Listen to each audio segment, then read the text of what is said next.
Okay, so this is day one of our commands discussion. So here I am going to talk about some of the basic Unix commands and the structure in our lab whereby you can practice on a given virtual machine all the commands that we will be discussing going forward. So the first thing is to understand how to log in to the Unix machine where you can practice those commands. I want all of you to log on to one common machine. The IP address of that machine is 172.168.102.1. So I am explaining here the login process for your understanding.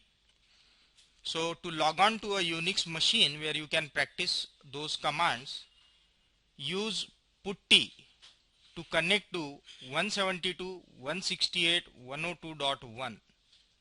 Now since your end user machines are all Fedora Linux desktops, probably you may or may not have putty software installed on top of it, in which case an alternative for those who are using Fedora Linux desktops, they can instead use SSH, whatever is the username. I am not going to worry about as of now. Whatever is the host IP, this is the way you can connect to the Unix machine. So in this case the host IP is this. Username I am going to shortly explain what is the logic behind the username. So in short, you would be using SSH, whatever is your username, @ whatever is your host IP address. But those who are connecting from a Windows machine, Windows does not have a SSH command built in. So you need some kind of a SSH client software, which in my case is putty. There are multiple SSH client softwares available for Windows. Some of them paid, some of them free. Putty is one of the free alternatives. So it acts as a SSH client.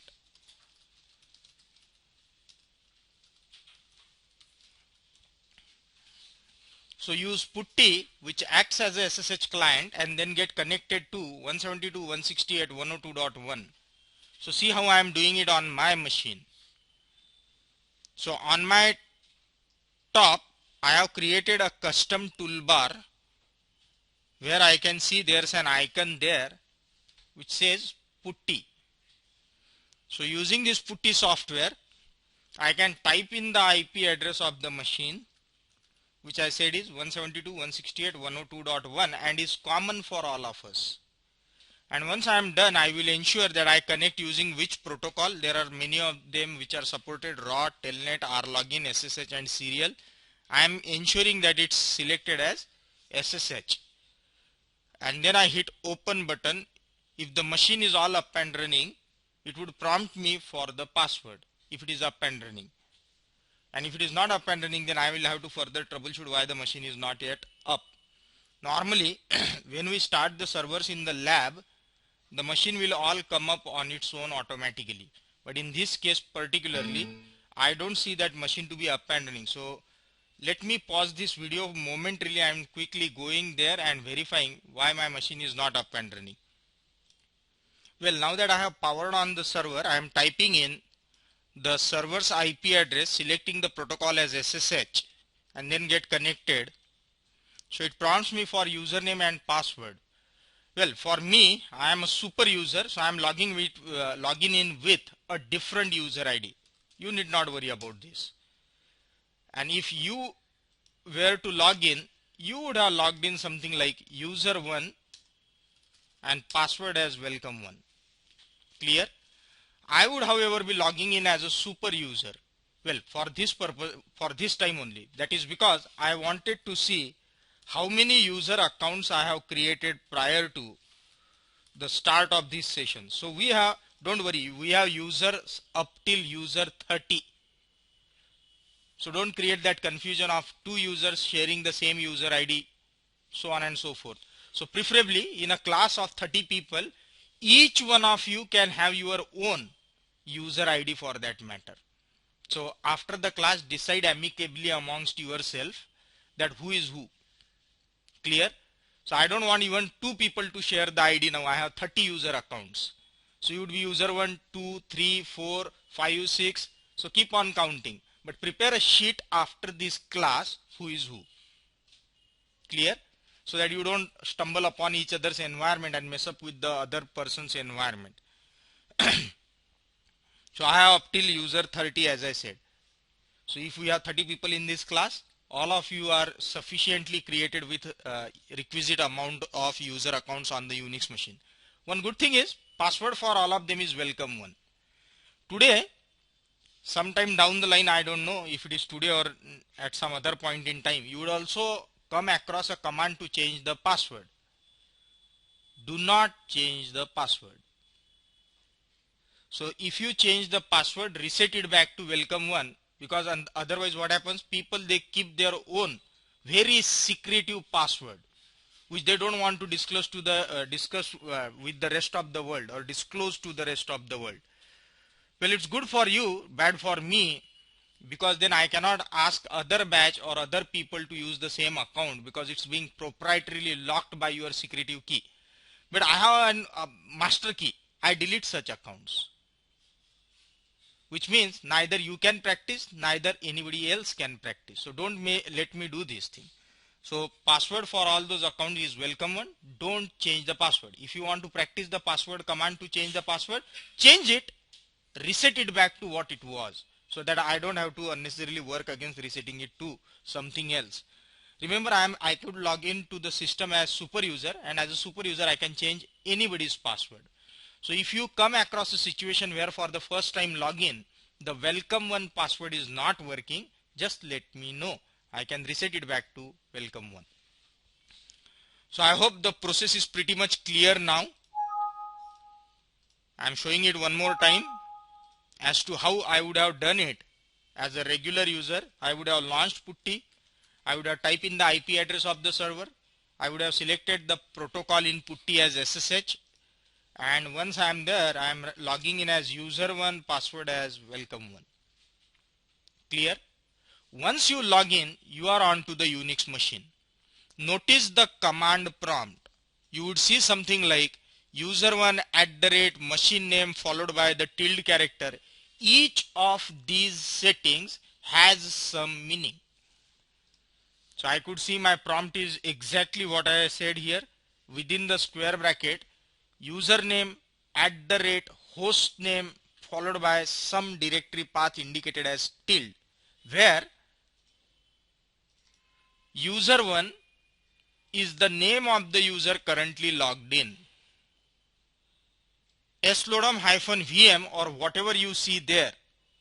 In my case, I see it as slodum-dr is the name of the Unix machine where the user is currently logged in. And the tilde indicates the directory the user is currently present into. So the tilde indicates the home directory of that user. Which user? User1. So that tilde sign is a shortcut to indicate the home directory of that user. By home directory, I mean /home/user1. These naming conventions initially for you it will be difficult to understand, but once we discuss the file system structure, it would be all clear to you. So /home/user1 is the home directory, which can also be mentioned as tilde. That's why you see a tilde character here. This is a shortcut to indicate the user's home directory. So my user is user1. My home directory is /home/user1. Another way to indicate the home directory of that user is to say tilde followed by the name of that user. So for that, my username is user1. So I can also say go to the user home's directory by saying tilde, which indicates a home directory, followed by the qualifier. If I don't qualify it, that means whose home directory? Current user, if whosoever is typing the command. But if I say tilde followed by username, then I am talking about whose home directory? That particular user's home directory. So whatever username follows, Tom, Dick or Harry, I am referring to that particular user's home directory.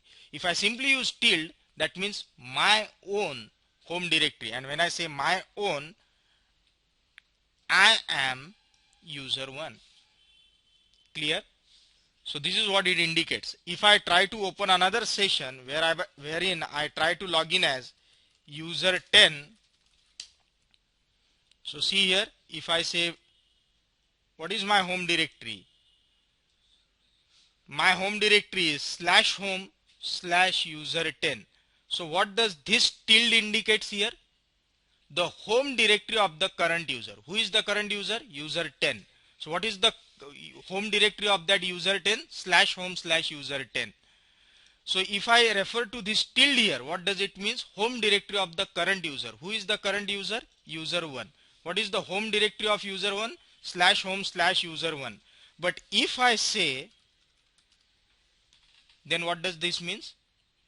It means home directory of user 10. And what is the home directory of user 10? This one. So these are nothing but some alternate notations available as shortcuts while typing those commands. Where to use them, we'll see sometime down the line.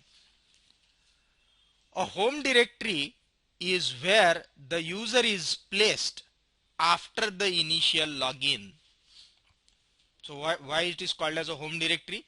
Because the moment you log into a Unix machine, the way I have logged in here as user 10, the directory in which I am present is called as my home directory. So by default, you are automatically placed into the home directory of your user account. And for me, it's user 10. My home directory is indicated as tilde, which actually literally translates to /home/user10. So a home directory is where the user is placed after the initial login. Once a user is logged in, the user would get a shell called as a command shell. A shell is a program that works as a command interpreter. There are multiple shells available in Linux. So understand the way Unix works. The moment I am logged in, couple of things to remember. Number one, whenever I log in successfully to a Unix machine, where would I be placed? In my home directory, whatever is my home directory, depending upon my user credentials that I use for login. And then I am presented with a command prompt like the one that I see here. This is where I can type any command, the one that I like, so on and so forth. So this command prompt, once a user is logged in, the user would get a shell. The shell is called as a command shell for that user. Now what is a shell? A shell is actually a program that acts as a command interpreter. So see it here. Windows also has a command interpreter. I type command cmd to go on to the command prompt, and I wanted to type a command called as dir. Dir is a valid command. So when I say dir, I get a listing. But consider a case that accidentally I typed dri and then I pressed enter. See what it says? DRI is not recognized as an internal or external command, operable program or a batch file. So it says what is DRI? Now why it errored me out? Because wherever I am on the command prompt, there is a command interpreter. The job of a command interpreter is to see whatever you have typed is syntactically correct, and in my case I am not syntactically correct. So instead of typing a valid dir command, I accidentally typed DRI. So immediately the command interpreter has written me an error message saying this doesn't seem to be a valid command. Exactly same thing happens in Unix as well. If I type a dir command, I get output. But if I accidentally type DRI, it says command not found. Now see who printed me the error message? Bash. Bash is a shell. So it is an error written to me by my shell. So who is accepting those commands from the end user? The shell program. It's called as a command shell. A command shell is a program that accepts user inputs, then checks for the syntactical correctness of that input. And if it is valid, then it takes it for further processing. If it is invalid, it immediately returns you an error, because I said it acts as a command interpreter. So it interprets the command that you type. So the moment I type something that is not there in Unix, like a DRI command, the interpreter program in my case is bash, and bash gave me immediately an error message saying command not found. So this is the job of a command interpreter. So once a user is logged in into, he would be assigned a shell. That shell is called as a command shell. A shell is nothing but a program that acts as a command interpreter. In a Linux world, there are multiple shell programs available. So there are too many choices for you for as far as this command shell is concerned. Some of the most commonly used command shells are sh, which is nothing but a Bourne shell. This is supposed to be one of the oldest shell prompt or the command shell. So this is one of the oldest interpreter designed in the days of the original Unix. KSH is called as a Korn shell, was named after its inventor named David Korn. So David Korn was the computer engineer who designed this Korn shell. There were certain limitations in Bourne shell. That's why David Korn wrote an improved version, rather not an improved version, but he wanted to fix all those nuances with a Bourne shell, so that all of them could be incorporated in his version of shell. He wrote entirely a different command interpreter, and he called it as a KSH for Korn shell. Then these were those days when C programming was extremely popular in the industry. Most of the users of the system, they were all programmers. So there were no bifurcation of end user, programmer, administrator. So all of them used to be programmers those days. And people found it, all those programmers found it pretty difficult to follow Bourne shell syntax and Korn shell syntax. For example, if I want to create a variable in Unix, I can say var age is equal to 10. And then if I want to print it, I can say var age. So it prints me the value of the variable. So this is what C programmers then were not familiar with, the type of syntaxing that we use on a routine shell. So people then followed a C-like syntaxing. They wanted a C-like syntaxing. So Dennis Ritchie, who is also the creator of C programming, wrote his own shell for Unix, and he named it as CSH. It was originally created by Dennis Ritchie. It follows C-like syntaxing. So it follows all the syntaxing structures made in C. Then the latest one in the chronology of the evolution of shells is a bash shell, and my understanding is this is one of the most user friendly and advanced shell. That bash is a much more improved version of Bourne shell. That's why the name Born Again shell, and is abbreviated as bash. This is also the default shell in case of Linux. So when I create a user, during the user creation I need to assign the command shell for that user. So there are many other choices also. It's not only about a choice between SH, KSH, CSH, BASH. There are multiple other shells such as TCSH, TSH, JSH, ZSH, and there are too many other shells available. Obviously targeted towards a different set of users. But the most popular ones are SH, KSH, CSH and BASH. So when I create a user, for that user as a Unix sysadmin, I must assign one of these shells. So typically I go to a user and I ask, which is the shell that you are most comfortable with? So he said, I am more comfortable with Korn shell. So while creating an user account for that user, I will assign him the command interpreter as Korn shell, KSH. So that next time when he logs in, he is automatically given a command prompt which is KSH. But when I do not mention in a Linux world what should be the shell assigned to the user, by default it would be a bash shell, which automatically means while creating user 10 I must not have mentioned a command shell. That's why it has picked up a default shell as bash. I prefer bash as a command shell over any other shell because it's the most user friendliest of all of them.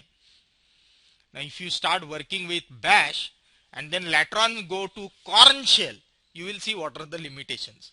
So see it here, I am trying to show a couple of limitations. User 10 is logged in as or logged in with a bash shell, and user 1 below I am going to change his shell. So let's make it as black and white. Let Korn be black and bash be white. So the white section is a bash shell. The black section is a Korn shell. Well, it's not a Korn shell as of now. I will change it. So I determined what type of a shell I am using. Bash. So I am changing my shell now. What is the shell's name? KSH. So now my shell has changed to KSH. See, visibly there is a difference in the command prompt. The bash shell's command prompt is username @ machine name and my present working directory. Whereas the Korn shell is silent. It simply says $ as the prompt. So this is the place where I need to type my commands. So which one of them you would prefer? This or this? Obviously bash is more user friendly. It tells me who am I, on which server I am currently logged in, and what is my current working directory. If I move to some other directory like this, it tells me where I am. See here, I am user 10, I am on the machine with the name slodum-dr, and I am into a directory named tmp. Whereas wherever I go here, it doesn't tells me where I am. It doesn't tells me who I am. So if I am somebody who is like a Ghazni fan, short-term memory loss, I don't know who am I, where I am, and in which directory I am working into. So it's all gone waste. I would prefer in this case this one. Now there are multiple other typographical things that cannot be accomplished in case of Korn shell. See it here. I wanted to type a command, who am I, और I को am को लिखते समय मैंने लिखा I realized this. I said who am I realized there was a typographical error. I want to correct it. So I can use, see, arrow navigation to the left, to the right. All of you are able to see this? Hold on then. So see, the user friendly way I can go and correct a command on a bash prompt. I thought I have wrongly typed instead of am, um, and I would like to correct it. So I can use navigation keys. Basically those navigation keys are left, right, up and down, page up, page down, home and end, insert and delete keys. So I am navigating towards the left. Oh, it was too much of the left. Then I can move too much of the right. And this is where I want to correct it. I press del.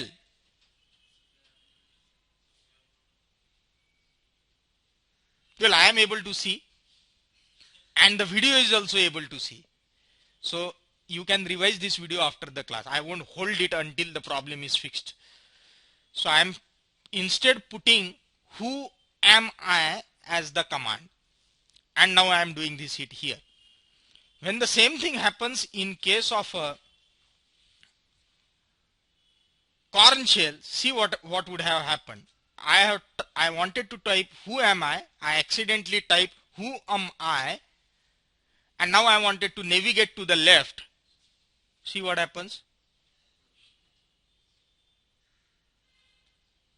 It does not allows me to use the navigation keys. I can't move to the left. I can't move to the right. I can't move to up. I can't move to down. I can't use page up, page down, home, end, insert, delete keys. So there's only one way. That is to go by erasing the entire line. So it does not recognizes your keys. How many keys I said? Total 10 keys it can't recognize for you. That is left, right, up and down, insert, delete, home and end, page up and page down. All of those keys are recognized by your bash shell. So that's what makes it user friendly. Typographical corrections are difficult in case of Korn shell because those were those days when keyboards were different than what we see today. Today the keyboard layout that we use is called as a US 101 keyboard layout, isn't it? So it's a US style keyboard with 101 keys, 101 keys. That's what is called as a US keyboard layout. But those were those days when the keyboard were sans these 10 keys. So those keyboards used to have these 10 keys shorter than what you see today. So Korn shell was designed then. That's why you don't see those keystrokes working there. So I want all of you to start using bash shell. Well, people say what I need to worry about then. You need not worry about anything.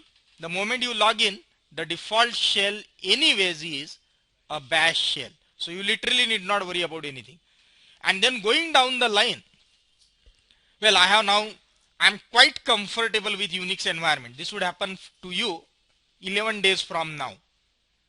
So 11 days from now, you will be fairly comfortable navigating into the directories, typing commands. This is the time when I say, change your shell. Go to the difficult part of it. That is the Korn shell. Now, why I am saying this one? Why I want to make your life miserable? Where I am not trigger happy. Vigna Santoshi. That, ab dekh beta kaisa maza aaya.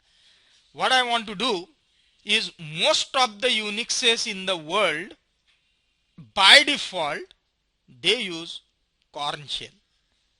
So your life in lab is extremely happy, newly married. And then once you move to the older Unix, it becomes unbearable because all of them are powered by Korn shell. And your keystrokes, you type something, it gives you something else. I used an arrow key, it says bracket bracket caret D. And then people are bamboozled. They said, what is this? So I would say for first 11 days or so, use your shell as bash. And after 11 days, start practicing it on Korn. Once you graduate on Korn, then no Unix in the world is difficult for you. Because it's the difficult most shell when it comes to correcting the typographical errors. And once you are familiar with that, I'm quite sure you can work on any Unix in the world. People say, what do I need to do? What if my machine has given me a bash shell? Well, use ps command, you will get to know what is your current shell. So what is it? Bash. And preferably type ps-f. So it gives me the PID and the parent process's PID. Well, which is my current shell then? Bash. Well, I didn't like it. I want KSH. See, my shell is now KSH. I said again ps-f. I am trying to establish a hierarchy. This one was my parent shell. Korn shell is a child of bash. How do I know? See here. Bash shell's PID is 3874. Korn shell's PID is 4132. For 4132, what is the parent process's PID? PPID 3874. And 3874 is a PID of bash shell. So I can establish a hierarchical relationship between running processes. Well, what is the moral of the story? Moral of the story is when I logged in, I was given bash. But I didn't like bash, so I changed over to Korn, KSH. I don't want KSH, change it, make it CSH. Well, I don't like CSH, make it SH. See here, all of those shells are more or less displaying a different command prompt. Now I say ps-f and I can obtain a commands hierarchy, the process hierarchy. The PID of bash was 3874. This is the parent process ID for KSH. KSH own ID was 4132. 4132 is the parent process ID for 4138, which is SH. So that SH is nothing but an improved version of a CSH indicated as -SH. And 4138 is a parent of Bourne shell. So see here. Okay. बहुत आगे आ चुका हूं मैं. I want to go back to, no, I don't like any exit. So I exited from Bourne shell. Exit, I exited from C shell. Exit, I exited from corn shell. Do not exit one more time now. You are already on the last branch. That is your login shell. I don't know. I typed exit. My window disappeared. So don't do like a Sheikh Chilli story. You have exited from the command shell. The command shell which was the original shell, the bash. Well, here I see ps-f. So that means original shell was bash. Bash gave birth to corn and currently I am into corn. If I type exit, I am back to bash. I type ps-f, no more corn shell. So you can invoke the shell that you want, provided it has been installed on that machine. And then you can change amongst the shell. Remember only one thing, while exiting, always ensure where you are. Probably if you type one more exit, you will be thrown out of your session. So coming back to, a shell is a program that works as a command interpreter for you. There are several programs available in Linux. The Bourne shell, the corn shell, the C-like shell, the bash shell, and many others probably if you have installed them. You can choose a shell of your choice. Well, why is that my user one who logged in was given bash shell? The reason is here. See why I was given a bash shell? This is for whom? User one. In the settings file, I have mentioned that whenever a user one logs in, give him which shell? Bash. That's why by default when user one logs in, he automatically gets a bash shell. If I am not happy with this setting, I want always a corn shell, I can always go into the file and correct my setting and change it to corn shell. Once I change it, the next time I log in, by default my shell will be a corn shell. Until then I would continue to get bash shell as my default command shell. A user is assigned any of the above shells and this is decided when the user is created. So this is what I told you earlier even. If this is not mentioned at the user creation, then the platform specific default shell would be assigned for that user. So while creating in the user account, if you do not mention the shell, depending upon your OS or Unix flavor, they would assign some shell to you. And I told you the flavor of Linux that we use, it by default assigns bash shell. But it may not be true for all other Unixes and the Linux distributions available in the world. A shell is where the user types the commands. So it provides you a prompt where you can type some command. The commands are typed immediately after the prompt. And in my case, this is what is called as a prompt. So prompt is some fixed string that is displayed and it halts for an user input. The user is supposed to type a command here. Clear? Now let's understand some of the basic Unix commands. The first one is pwd, gives your present working directory, also known as current working directory. As a user one, immediately after login, if I type the command pwd, it would return me my present working directory. So pwd gives you the present working directory, also called as the current working directory. And immediately after logging in as user1, if I type pwd, where I will be placed? In my home directory, and my home directory would give me /home/user1. So here I am. Immediately after logging in, I said pwd, that is print working directory or present working directory. It prints me where I am. But down the line, I never knew, because of my work I moved here, there and wherever. I said U002, APP, Oracle, and then I lost the track where I am, because I am working throughout the day. And then I type pwd, it says currently you are in this path. I want to go back to my home directory. Home directory is indicated as a tilde, I said. So I can say go to my home directory. I type pwd, it prints me my present working directory. So very important for you to type pwd. Now, knowing your exact location while working in Unix, knowing your exact location is even more important than knowing your name, your original name. So my name is whatever. So knowing my name is optional, but knowing your location is very important. I have seen most of the time people do not check which server they are, as which user, in which location, and they type remove command to remove the files, only to know that they were on a wrong machine, as a wrong user, in a wrong directory. Well, Unix does not give you a second chance. Once files are removed, they are removed, and ultimately the employee is removed from the organization. So it's always must for you to see where you are before typing the command, because your commands might affect wrong files. Once we learn the directory structure, what I am saying, it would be more relevant then. Next is hostname. Hostname prints the name of a Unix machine. So if I type hostname on here, it gives me the complete name of my Unix machine.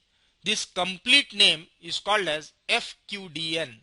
FQDN stands for fully qualified domain name, which means machine name followed by domain name. A domain is a collection of machines, is a logical organization of your computers within a given enterprise, is what is called as a domain. So this is the name of the machine followed by the domain's name. Then ID will print your user ID, your username, group ID, group name, something of this sort. So if I type ID command, see on these similar lines, it prints you UID is 504. This is the numeric user identifier.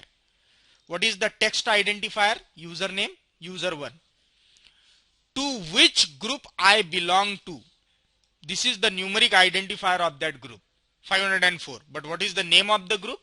Unix Lab. What are those additional groups to which I belong to? So there aren't any additional groups other than 504, which is Unix Lab. So when you type ID command will print you your numeric user ID, your username, your numeric group ID, your group name. And if you are a member of more than one groups, it would also print you the details of all those groups where you are a member of those groups. But in my case, well, I'm not a member of any other additional group other than 504. If you type uname-a command, it prints the machine's operating system details. So if I type uname-a, it says I am using Linux. This is the fully qualified domain name of my machine. This is the version of the operating system Linux kernel that I am using. So you remember now there is a kernel which performs the core operating system tasks. The kernel version that I am currently using is 2.6.18-164.Enterprise Linux 5 Symmetric Multiprocessing SMP, followed by the date on which this kernel was released. This kernel is how many days old now? A couple of years old. So this kernel was initially released when? It was released on August 18th, 2009 was the release date of this particular kernel. And the machine's architecture x86_64 indicates that I am using a 64-bit version of Linux. Linux comes in 32-bit version as well as 64-bit version. So I am currently using a 64-bit version of the Linux operating system. How do I know? Because it printed in uname-a x86_64. In a 32-bit case, it would have printed something like this. Instead of x86, it would have printed you i386 and or i586, which means it's a 32-bit Linux. Next is to know the date. This will print the system date. So if I type date, and you see it here, today is Wednesday, January the 22nd. The time is 9:03:44, which is 9 a.m. in the morning. IST, which indicates the Indian Standard Time, which is GMT plus 5:30 hours. And the year is 2014. So it gives you the current date. Next is, if you have forgotten by now who you are, you can ask this question to Unix saying, who am I? So I don't know. I changed too many times my login. I don't know who am I. So I can say, who am I? It says you are user 1. So just in case if you have forgotten who you are, you can ask Unix, who am I? You can ask into more details, who am I? This time with a space in it. So I said who space am space I. It says you are user 1 connected to a terminal PTS/1. Your login date was 22nd Jan 2014 and you logged in at 8:27 a.m. in the morning, and you logged in from a machine with the IP address 172.168.3.126. This is the IP address of my laptop from where I established a connection to this Unix machine, isn't it? So who am I without space only gives you your original identity, whereas who am I gives your original identity with additional details. There is much more understanding for who am I and who am I, the space and without space, but we'll discuss this at a later time. As of now, there is only one difference. Who am I without space gives you only user 1, whereas who am I with space gives you multiple additional detail. Back to. So who am I with a space will print additional details about the user login, which are not printed with who am I without space. There are multiple other differences also, but that we'll discuss at a later date and time. If you want to know the IP address of your machine, you can type in the command /sbin/ifconfig name of the interface. Let's not worry immediately कि ये क्या command है कि ifconfig ets0 so on and so forth. I'm just giving you a command. Understand it. It will be more clear once we go on to the advanced topics. So ifconfig followed by the name of the interface prints you the IP address of that interface. In my case, the IP address is 172.168.102.1. Clear? So this is good to know what is the IP address of my machine. Once you got connected, your machine may have more than one IPs.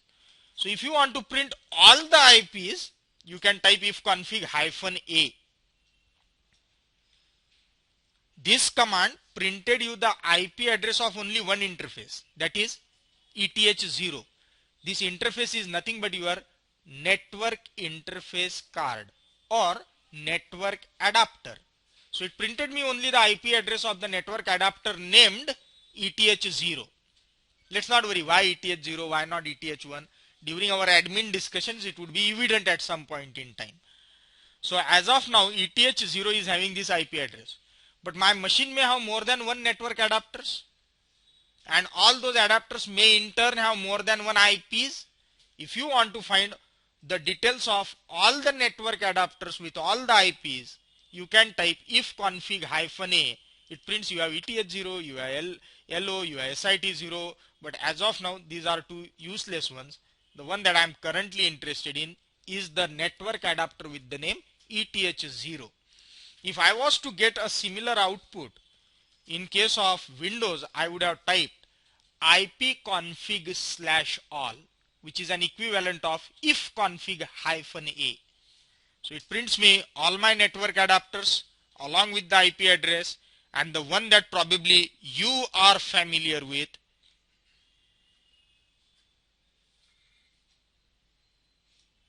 is this one. This is the IP address of my laptop where you are connected, and this is where you are watching me doing things using the Tiger VNC viewer. So ipconfig/all is a Windows equivalent of if config/a or -a rather. This is a Unix equivalent or Linux equivalent of whatever you type in if config, ipconfig/all in Windows. If you see that certain machine is not reachable, a good way to check is that machine currently up and running, and can it be reached over the network?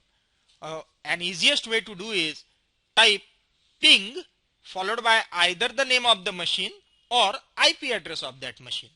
So if I was on another machine and I wanted to check if my machine is up and running, I would have checked it by saying ping 172.168.5.15 is one of the other machines in the network. And see here what it says. I am getting a response from the other machine. So one thing is for sure, the other machine is up and running.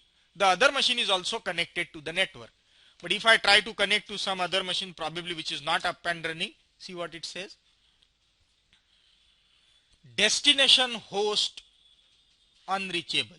So what does this mean? Probably the machine with the IP address 172.168.5.202 is either down, or if it is up and running, it's not connected to the network. That's why I am unable to reach to that particular machine. So people say no, that machine is up and running, the machine is also connected to the network, probably it may not have an IP address. That's why you are unable to connect it. People say no, there is a correct IP address. Probably you are connected to a different network altogether where I cannot reach to you. So these could be the reasons why a ping command might return you destination host unreachable. But if there is a valid host sitting on the other side, the host will reply back to your request saying I am alive. So this is called as an ICMP request, Internet Control Message Protocol, which says if I ping other computer, the other computer responds me back saying I am alive.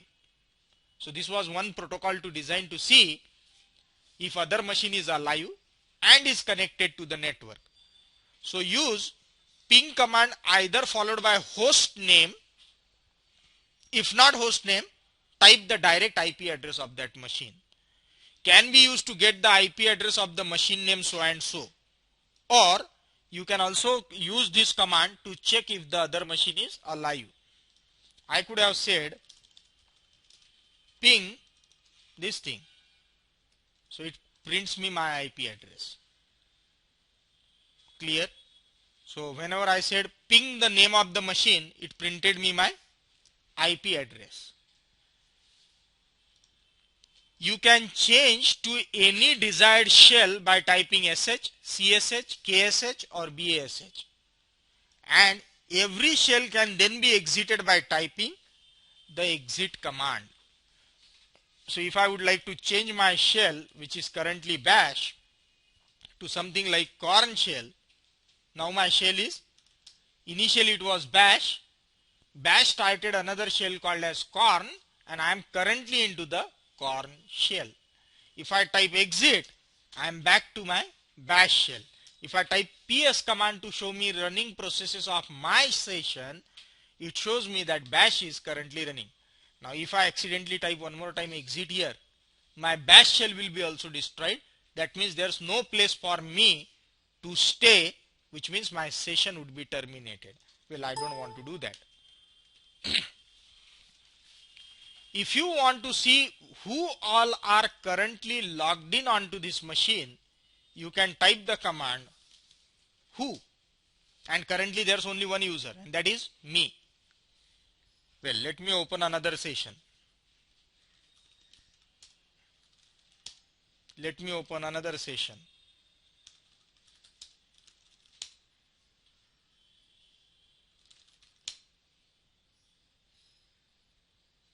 See, this is what I mean.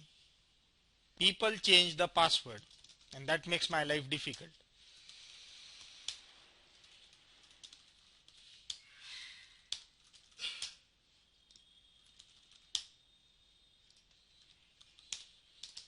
Clear? Now if I type who, I can see who all are logged in. So in one window I am logged in, user 1. In another window there is user 10 who is logged in. In another window there is user 11 who is logged in. If you want a more meaningful output, I would urge you to type -H command, which also prints the column headers. See, now it has printed the column headers, which was not there in the earlier output without -H. So it says this first column is the name of the user. Second column is the line, which is the virtual console assigned to your machine. This indicates the time of your login, and in the comment section it prints you the IP address of the machine from where the user has logged in. As of now, all those users are logged in from my laptop. That's why in all the cases you would see IP address reportedly shown is 172.168.3.126 and is same for all the users. If you want to send a message to everyone connected currently to your Unix machine, you can type a command called as wall. Wall stands for write all. So I can send a message to everyone saying wall. How to do this? Wall, press enter, type the message and press Ctrl D. See what happens now. I am user 1 and there are other users connected to the system. This is user 10. This is user 11.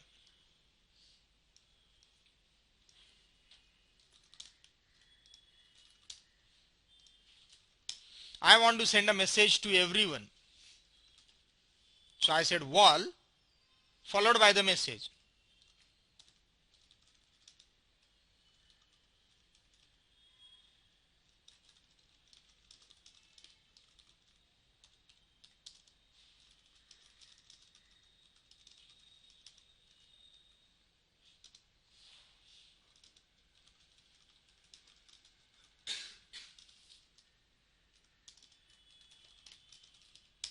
Once I am done with the message, press Ctrl D.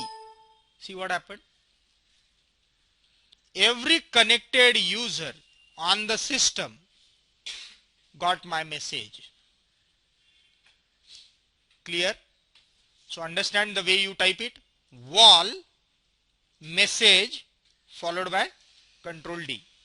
So I typed wall followed multi lines of my message, and then I press Ctrl D.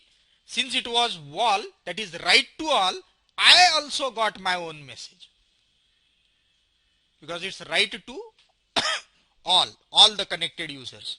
And here user 10 also received it. He can press enter to come out. User 11 also received it. He can press enter to come out to his command prompt.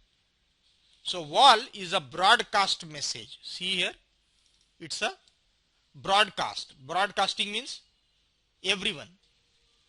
I can also send unicast messages by using a command called as write. Write followed by username followed by message followed by Ctrl D. Now I don't know whom I wanted to send a message. So I typed who, user 10 is my friend. So I'm saying write to user 10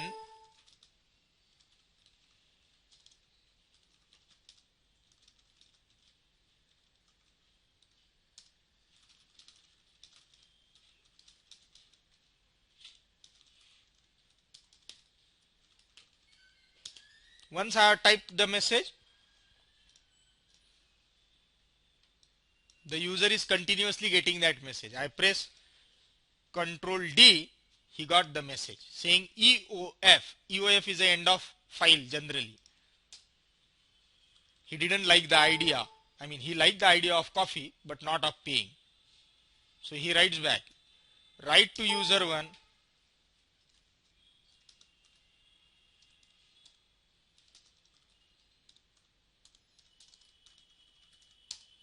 press Control D to send it. Clear? So people say, is it like an email? Answer is no. Emails can be sent to people even when they are not currently connected to their inbox. So even when the users are offline, you can still send them an email. They will see it whenever they come online. But write and wall messages can only be sent to the connected users. I cannot send a write or a wall message to a disconnected user, so that whenever he comes next time, he will see it. No, that is the purpose of an email. Here write and wall is only sent to those who are currently connected. Now you must have seen that I am working on something. See here, I am working on something.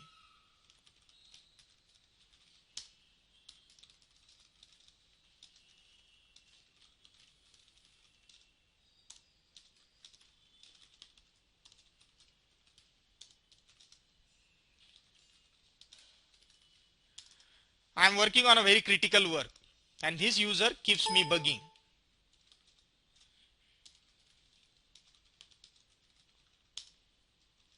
See here, and I am working, and I am getting disturbed by these messages.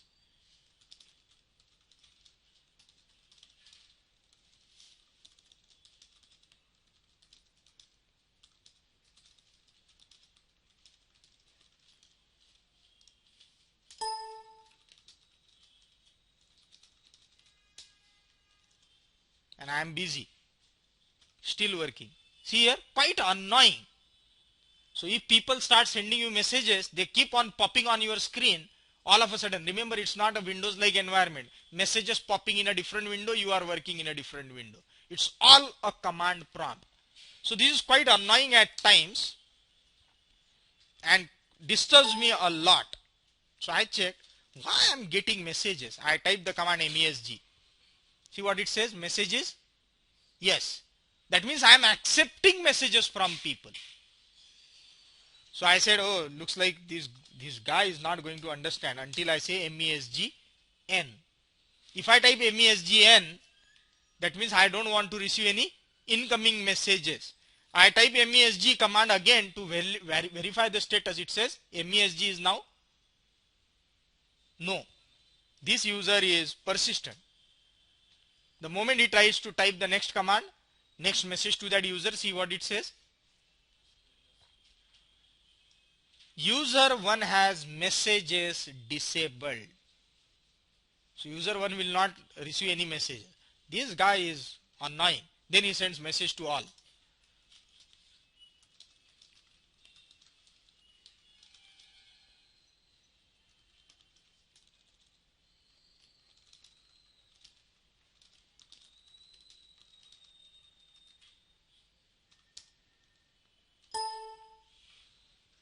See here, everyone got message but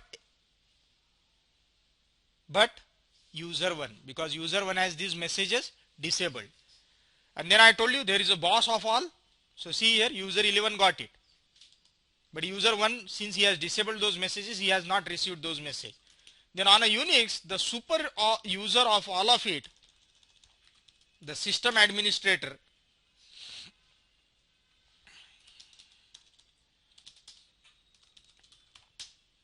is root. Who am I currently? Root. Root, what happens if root wants to send a message?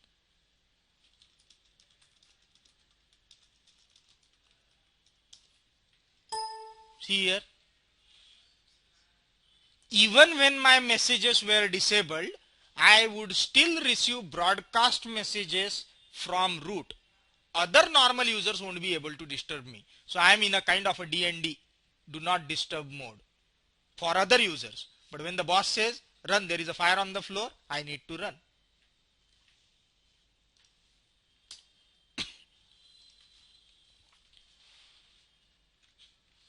So well, I told you about message, MESG, MESGY, MESGN. So MESG will display you the status, MESGY will re-enable accepting messages, MESGN will disable incoming messages, but disabling means disabling it from the regular user, not from the root. Root can anyway send a message irrespective of your DND settings.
So MESG command shows you your current message status. Y means you would receive incoming messages from other users on the system.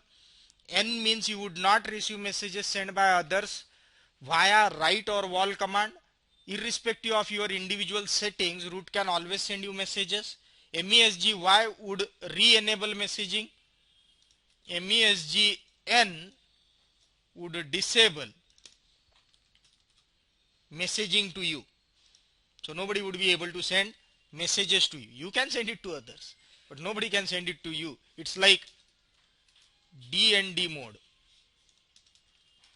But I told you, irrespective of that DND settings, root can always send you messages. The next one is ls command, which lists out files and directory in your current working directory. But before I visit that, let's understand the file system organization in case of Unix. Unix file system is organized in a hierarchical inverted tree like format.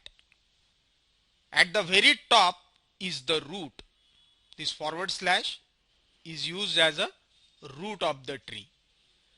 This is called as a root of the file system. And below root, there are several subdirectories into it. Bin, boot, dev, etc, home, lib, lib64, lost plus found, mnt, net, opt, proc, root, sbin, tmp, usr, and var.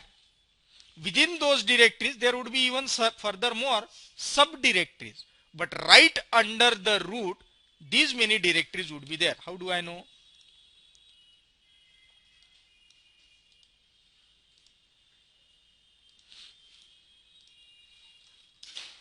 I go to root. See here, I said cd forward slash. That forward slash indicates the root of your file system. I said cd slash and I say ls. You see bin, boot, dev, etc, home, lib, lib64, lost plus found, media, misc, mnt, net, opt, proc, proj, root, sbin, and whatnot. Some of them are always there in all the Unix operating system. Some of them may be very Linux proprietary. Like this directory is very Linux proprietary. You will not see it on another Unix platform. But in general, most of the ones that you see here are present in all Unix flavors or Linux distributions. So whether I talk about Red Hat Linux, Ubuntu Linux, Fedora Linux, SUSE Linux, most of those directories you will see it here.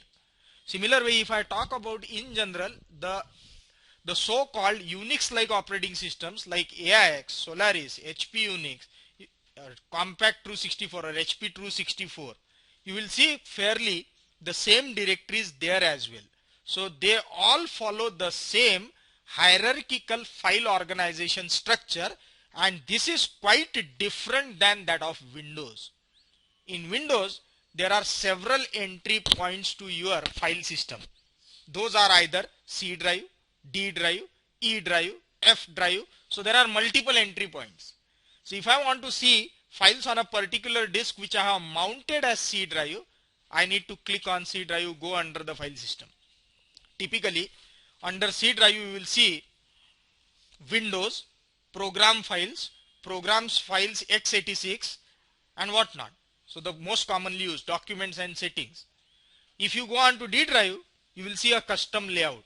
These are nothing but the folders created by the user under the D drive. But you go to any Unix, there aren't multiple entry points. There is a single entry point to the file system, and that single entry point to that file system is called as root. That's why it's called as a root of the file system. Whatever folders you see going beyond, they would vary from one Unix to another, apart from the ones that I said is a standard set of folders. इसके अलावा भी कुछ हो सकते हैं. Those are custom folders created by user. Somebody created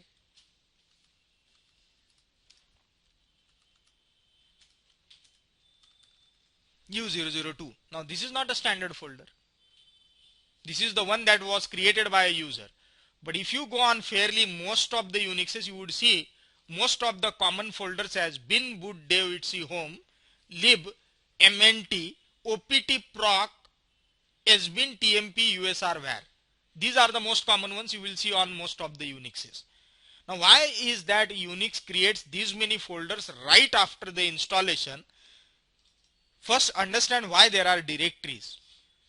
Directories help you to logically organize your contents. That's a logical organization. Now people say, what do you mean by logical organization? On my D drive, I had these folders. One was named as songs, another was named as movies. Now what's there in the song? Study material. What would you normally store? You would store typically MP3 files, songs. Now why? That's what is the purpose of a directory. Directory lets you logically organize the similar contents under a name. So the moment I said song, I'm quite sure that my resume will not be there under songs. And then there is a folder named as personal. Now what do you expect there? Movies? No. I mean, there may be a personal movie made out of an handycam. I'm not saying that. But under a personal folder, typically there would be things that others are not supposed to go and see, isn't it? It's personal to the person who has created it. So directories let you organize contents. Exactly for the same purpose, when you install Linux or Unix, these directories are created to organize logically grouped contents together. Okay, what does that mean? Bin contains binaries. That is nothing but executable programs. Let's go and see there. So I go to /bin. See here, all executable commands. Boot contains the operating system compressed kernel and all files required during bootstrapping of a machine. So I go to /boot, say I go to /boot and I say ls. So see here, initial RAM disk, the compressed Linux kernel, VM Linux, all the files required for booting. So if you want to doom somebody's computer, then just go and delete files under boot. That's it. His computer will never boot the next time. Don't try this in the lab. Try it at home. Anyways, you can't try it because who can go and do this? Root. So only root has a privilege to go and delete those files from there. So don't go and cause a menace here by deleting the files from /boot. They are required for your successful bootstrap of your machine, the booting process. Dev, which is one of the directories, contains all device special files. Now, what do you mean by device special files? Understand this. Unix treats all devices connected to your machine as if they are files. So if I connect a printer to my machine, for Unix it is a file. If I connect a CD-ROM to my machine, for Unix it is a file. If I connect a hard disk to my machine, for Unix that hard disk is a file. So every device that I connect to a Unix or a Linux machine, it is treated as a file. Clear? Very important. So this is quite different than Windows. Windows don't call them as files. They are called as devices. Well, but that doesn't mean it's a file. That means I can edit and write my own name into it.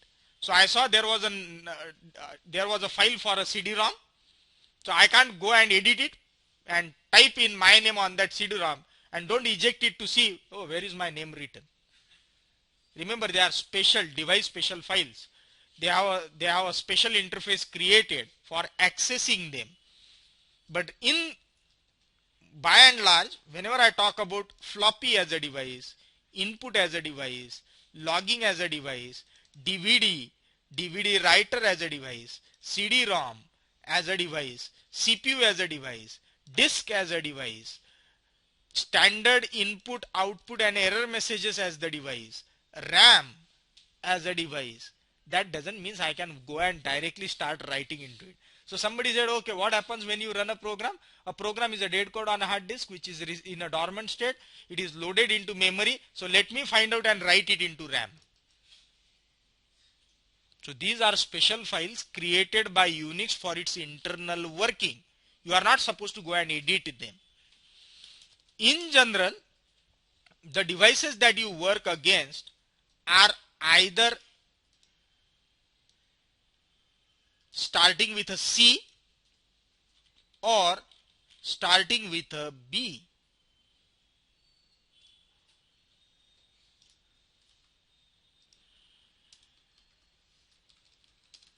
So these devices are either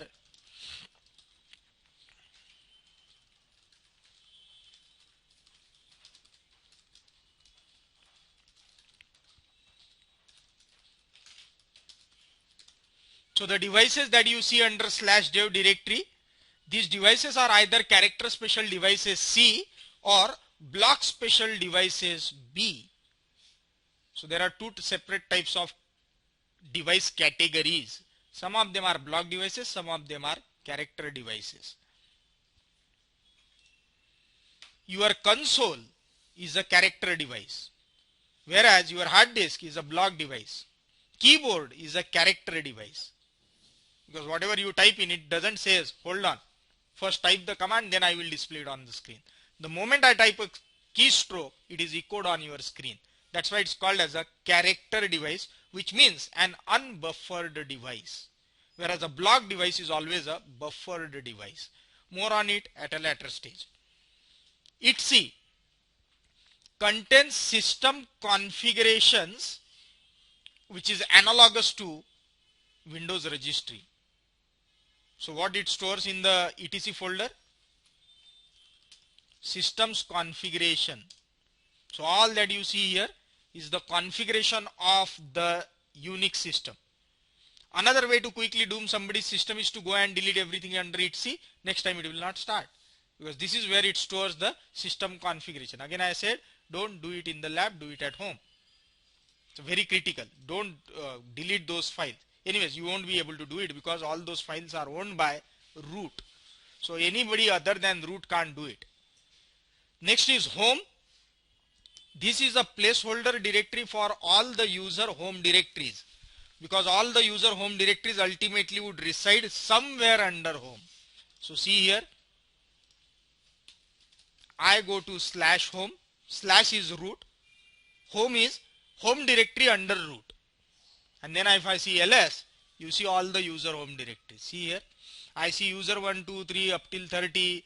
There is a user named Dick, John, Harry, Jones, Oracle, user 1, user 2, so on and so forth. So all the user home directories are under the folder slash home.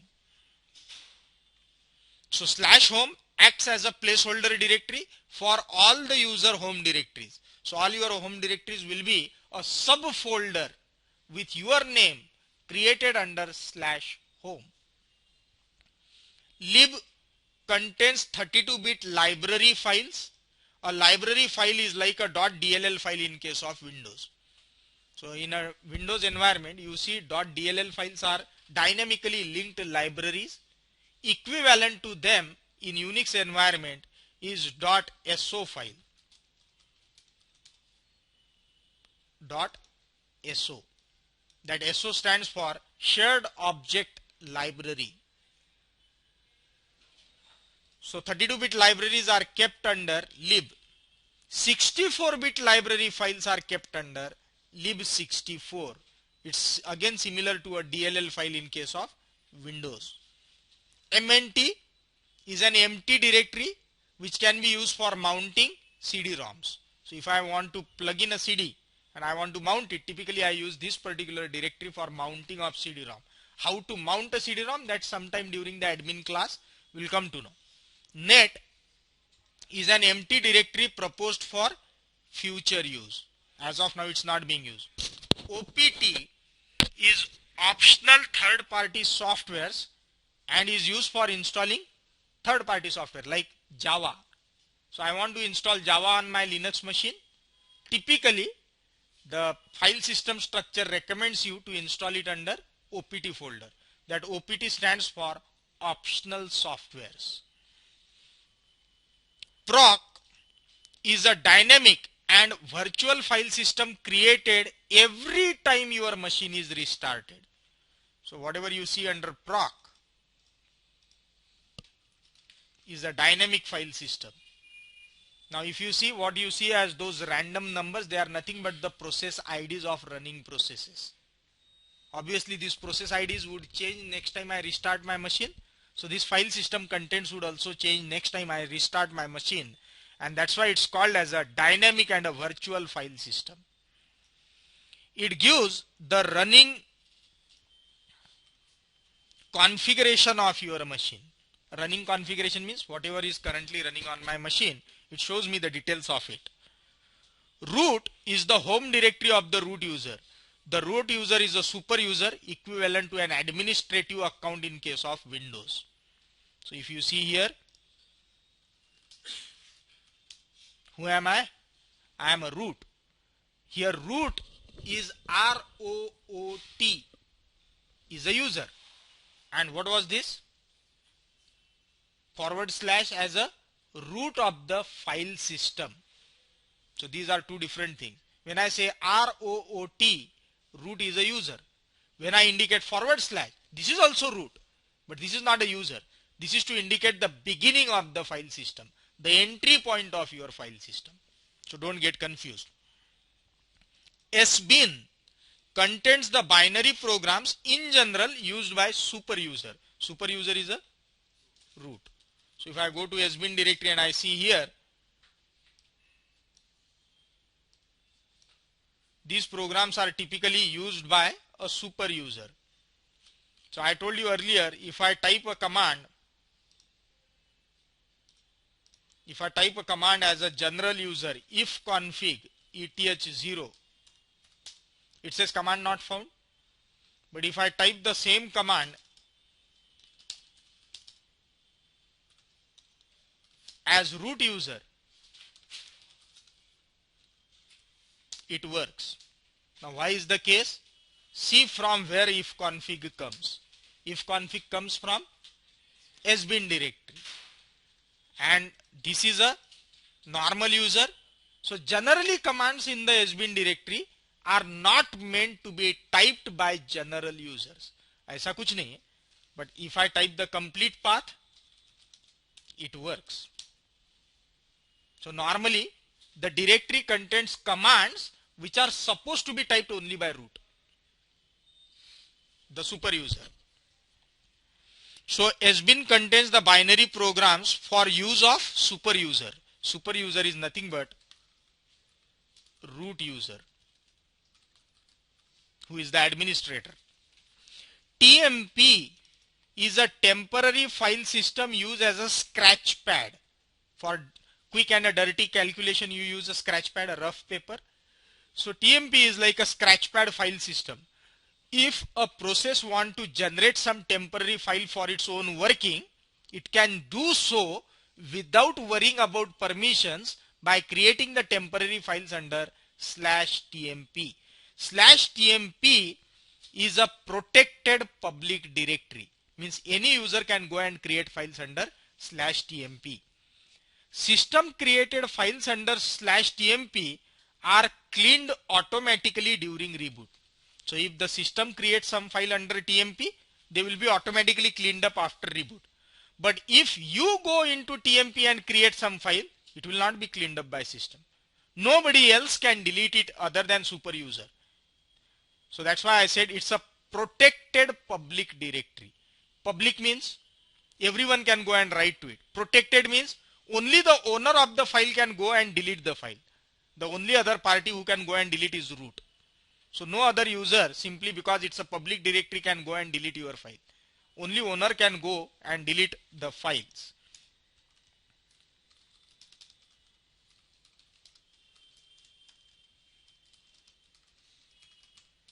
It's a protected public directory. USR is a Unix system resources directory, contains binaries, libraries, and other files required by Unix or Linux for that matter. That's why the name USR, Unix System Resources. So all that is required for successful running of your Unix operating system are kept in USR. So you see there's a bin, etc, games, include, Kerberos, lib, lib64, local, sbin, share, whatnot, many other files. Var is a variable file system that normally contains log files, spool files for your print operation, and mail queues. Whenever your Unix can be used for sending emails also. So all your mail queues for outgoing emails are kept in var folder. So I am taking you there now. So I said var. Now if you see,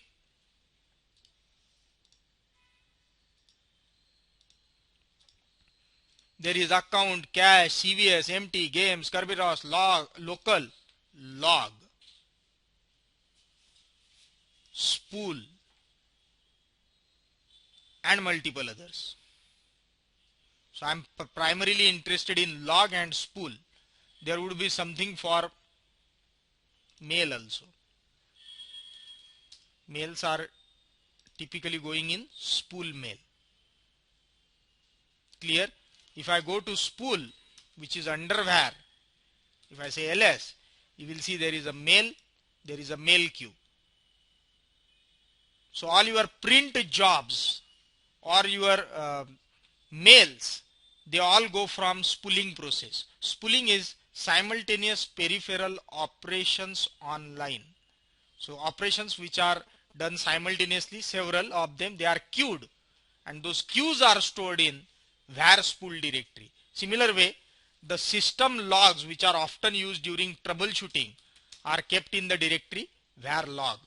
The most important log is the file with the name messages. This shows me all the system logs, my Unix machine log. This is often used for troubleshooting. So variable file system data that normally contains logs, spool files, and mail queues. Now about the home directory. /home/user1, in this case, the first slash, the highlighted one, the first forward slash indicates the root of the file system. Home indicates a directory which is under root. user1 indicates a directory and it is under home. In the path, every subsequent slash acts as a directory separator. So the only first forward slash has a special meaning. That is the root of the file system. So this forward slash is the root of the file system. But that doesn't mean every subsequent forward slash is also root of the file system. That simply acts as a directory separator. In Windows, this is very different. I said C colon. C colon is the entry point to a disk. Then I go to users. Then I go to administrator. So here the backslash is acting as a directory separator. And the entry point is C colon. Here the entry point for all the files will be root. So every file will start with a root as the entry point. And then there will be directories, subdirectories, subdirectories, so on and so forth. But every subsequent slash in the path acts as a directory separator. Well, if I want to read this path, I will read it like this. Under root, there is a directory called as home. And under home, there is a subdirectory called as user1. This is how you indicate the complete path in Unix. So you will have to settle down sometime sooner or later onto the way we mention paths in Unix, because this is different than what we were doing until today on Windows. And in all Unix, they follow the same naming convention. Well, that's for the next day. So that's it for this session. That was day 1 of the Unix. Good thing is we managed to record a video, which was long time pending activity from my side. Thanks for joining in for this video.